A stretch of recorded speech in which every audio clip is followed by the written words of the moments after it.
अस्सलाम वालेकुम friends, world wide information में आप सबको वेलकम। आज का हमारा टॉपिक है सोवरेनिटी, जिसमें हम डिस्कस करेंगे सोवरेनिटी बेसिकली होता क्या है, इसके एलिमेंट्स और सोवरेनिटी एक कोर फीचर क्यों है स्टेट का, और अब ये आहिस्ता आहिस्ता एक आउटडेटेड कॉन्सेप्ट क्यों होता जा रहा है। ट्रीटी ऑफ वेस्टफेलिया के बारे में डिस्कस करेंगे और सोवरेनिटी डिस्टर्ब किस टाइम होती है और क्यों होती है, और इसके एक्सटर्नल थ्रेट्स क्या हैं, इसकी टाइप्स क्या हैं और एस्पेक्ट्स क्या हैं सोवरेनिटी के। ये सब जो चीज़ें हैं आज हम इस टॉपिक सोवरेनिटी में डिस्कस करेंगे। अब देखा जाए तो स्टेट के 4 एलिमेंट्स होते हैं। Number 1 people, number 2 territory, number 3 sovereignty and number 4 government. अगर इनमें से एक भी मिस हो एलिमेंट तो वो स्टेट नहीं कहलाएगा। तो इन्हीं 4 में से एक एलिमेंट जो है वो सोवरेनिटी है, जो कि इंतहाई इम्पोर्टेंट है। सोवरेनिटी कोर फीचर है। क्यों कोर फीचर है? क्योंकि सोवराइन के बगैर कोई भी स्टेट एक स्टेट नहीं कहला सकती। ठीक है, वो अपने आप को ये नहीं कह सकती कि मैं एक स्टेट हूँ। और सोवरेनिटी वही एक एलिमेंट है जिसकी वजह से एक स्टेट इंडिपेंडेंट होता है और वो अपनी फॉरेन पॉलिसी खुद ही बना सकता है। फॉरेन पॉलिसीज़ और डोमेस्टिक पॉलिसीज़, मतलब उसको किसी चीज़ से पूछने, किसी स्टेट से पूछने की ज़रूरत नहीं होती। वो सोवराइन होता है, उसके पास पावर होती है, खुद मुख्तियार होता है वो, कि वो हर काम अपने खुद कर सके, किसी से पूछ के उसको करने की ज़रूरत नहीं होती। अब देखा जाए तो सोवरेनिटी जो है वो कब डिस्टर्ब होती है। सोवरेनिटी आज 20th सेंचुरी में देखा जाए तो वो पीस टाइम में भी डिस्टर्ब होती है और ड्यूरिंग वॉर भी डिस्टर्ब होती है। पीस टाइम में आप देख सकते हैं कि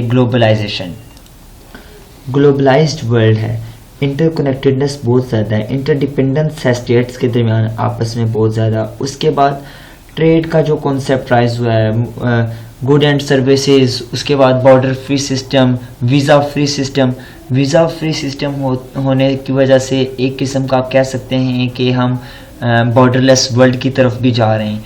ठीक है, तो ये पीस टाइम में होता है। और ड्यूरिंग वॉर टाइम में तो पता ही है कि जब भी एक स्टेट दूसरे स्टेट के साथ वॉर करता है तो हर किसी का मोटिव यही होता है कि उनके कैपिटल तक पहुंचना है, तो इससे भी सोवरेनिटी डिस्टर्ब होती है।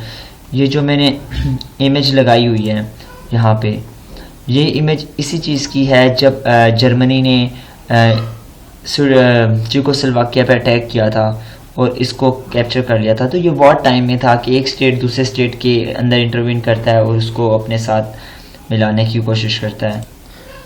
अब ट्रीटी ऑफ वेस्टफेलिया को देखा जाए, जो कि 1648 में साइन हुई थी बिटवीन यूरोप, नॉर्थ यूरोप और साउथ यूरोप। जो कि नॉर्थ यूरोप जो थे वो प्रोटेस्टेंट थे और साउथ यूरोप जो थे वो कैथोलिक थे।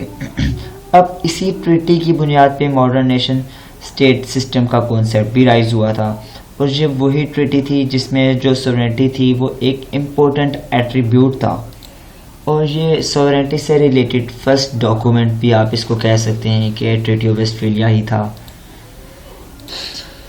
अगर अब देखा जाए एस्पेक्ट्स, तो सोवरेनिटी के 2 एस्पेक्ट्स होते हैं। एक होता है इंटरनल सोवरेनिटी और एक होता है एक्सटर्नल सोवरेनिटी।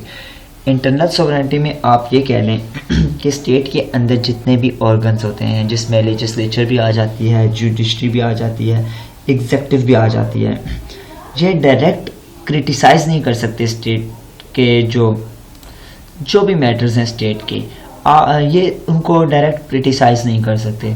जबकि एक्सटर्नल सोवरेनिटी में देखा जाए तो एक स्टेट के बाहर जो भी फैक्टर्स हैं, जिसमें हम स्टेट एक्टर भी कह सकते हैं, नॉन स्टेट एक्टर भी कह सकते हैं, वो किसी दूसरे स्टेट को क्रिटिसाइज़ नहीं कर सकते, उनके मैटर्स में इन्वॉल्व नहीं हो सकते। अब देखा जाए तो वर्ल्ड वॉर 2 के बाद जो रेजिडेंट इंटेट था, इसके ऊपर मैं खुद एक मुकम्मल एक न्यू वीडियो भी बनाऊंगा। रेजिडेंट इंटेट जो था रीजन ऑफ द स्टेट थी। वर्ल्ड वॉर 2 के बाद ये काफ़ी मिनिमाइज हो गया था, इस कॉन्सेप्ट को इन्होंने ख़त्म कर दिया था, क्योंकि इंटरनल अफेयर और एक्सटर्नल अफेयर ये डिफ़ाइन हो गए थे और कहा गया था, उसके अंदर ये एक प्रिंसिपल डाल दिया गया था यूनाइटेड नेशन के चार्टर में कि कोई भी स्टेट दूसरे स्टेट के डोमेस्टिक मैटर्स में उनमें ना इंटरफेयर नहीं कर सकता। अब टाइप्स देखी जाए सोवरेनिटी की तो वैसे तो बहुत सी टाइप्स हैं, लेकिन मैं सिर्फ उन टाइप्स को डिस्कस करूंगा जिनसे सोवरेनिटी डिस्टर्ब हो रही है। Number 1 pooled sovereignty and number 2 responsible sovereignty. अब जो रिस्पॉन्सिबल सोवरेनिटी है इसको हम सुप्रा नेशनल अथॉरिटी भी कह सकते हैं। अब पहले हम डिस्कस करते हैं पूल्ड सोवरेनिटी क्या है। अब जो पूल्ड सोवरेनिटी है ये डिफरेंट स्टेट्स, बहुत सी स्टेट्स मिलती हैं, एक एग्रीमेंट, कलेक्टिव एग्रीमेंट बनाती हैं और उसमें ये अपनी सोवरेनिटी को कॉम्प्रोमाइज़ करती हैं through adopting a new identity, और ये एक नई आइडेंटिटी को अडॉप्ट करती हैं। इसको हम इस वजह से कह सकते हैं सुप्रा नेशनल अथॉरिटी। सॉरी, मैंने सुप्रा नेशनल अथॉरिटी को नीचे लिख दिया, मैं इसको करेक्ट कर लेता हूँ। ये मैंने इसको करेक्ट कर लिया है। अब इस वजह से इसको कह सकते हैं हम सुप्रा नेशनल अथॉरिटी। इसकी एग्जांपल देख सकते हैं हम कि यूरोपियन यूनियन। अब जो यूरोपियन यूनियन के कंट्रीज़ हैं उनके अंदर अपनी पार्लियामेंट तो है ही, ठीक है, लेकिन इसके अलावा एक यूरोपीय यूनियन की भी पार्लियामेंट है और वो अपनी पार्लियामेंट से ज़्यादा प्रेफरेंस यूरोपीय यूनियन की पार्लियामेंट को देते हैं, ठीक है। इससे भी एक सोवरेनिटी डिस्टर्ब होती है। फिर एक होती है रिस्पॉन्सिबल सोवरेनिटी।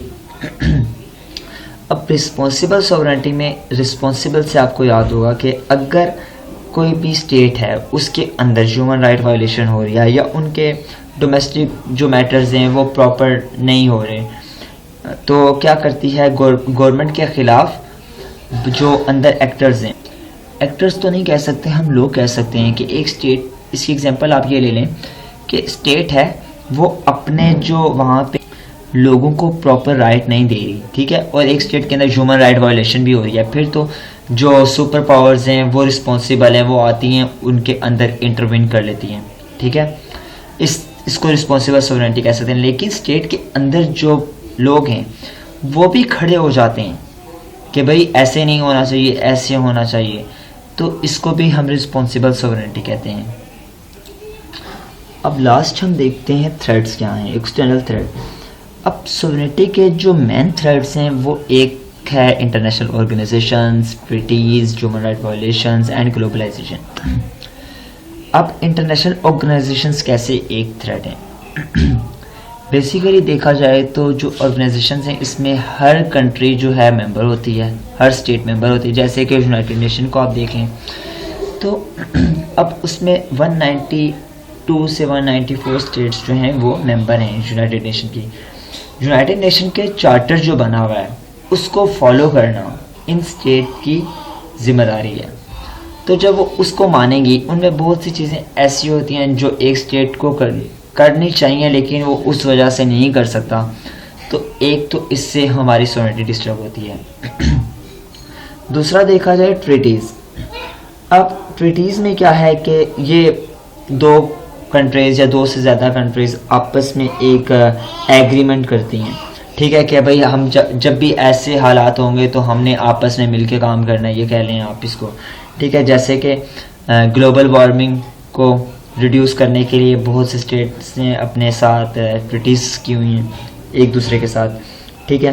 टेररिज्म की ट्रीटीज़ हैं कि टेररिज्म अगर राइज होगा तो हमने मिलके ख़त्म करना है। अगर सपोज कर लें अफ़गानिस्तान में टेररिज्म है तो हम क्या करेंगे कि भाई हमारे पास ये है कि हम उस अफ़गानिस्तान के अंदर इंटरवीन करें और टेररिज्म को ख़त्म करें। सोवरेनिटी डिस्टर्ब हो गई। फिर उसके बाद ह्यूमन राइट वायलेशन है। जैसे कि आप कह लें कि ह्यूमन राइट वायलेशन हो रही है कश्मीर के अंदर, तो जो सुपर पावर्स हैं वो इंटरवीन कर सकती हैं और उस ह्यूमन राइट वायलेशन को रोकने के लिए, इससे भी सोवरेनिटी डिस्टर्ब हो रही है। फिर ग्लोबलाइजेशन, ये तो आपको पता ही है क्योंकि इंटरडिपेंडेंसी बहुत ज़्यादा है, ट्रेड बहुत ज़्यादा है। इन चीज़ों से ना हमारी सोवरेनिटी काफ़ी ज़्यादा डिस्टर्ब होती है। मैंने क्योटो प्रोटोकॉल भी डाला हुआ है, एजेंडा 21 भी है, ये ट्रीटीज़ हैं, ह्यूमन राइट वायलेशन, ये सारी मैंने आपको बताई हैं थ्रेड्स हैं। तो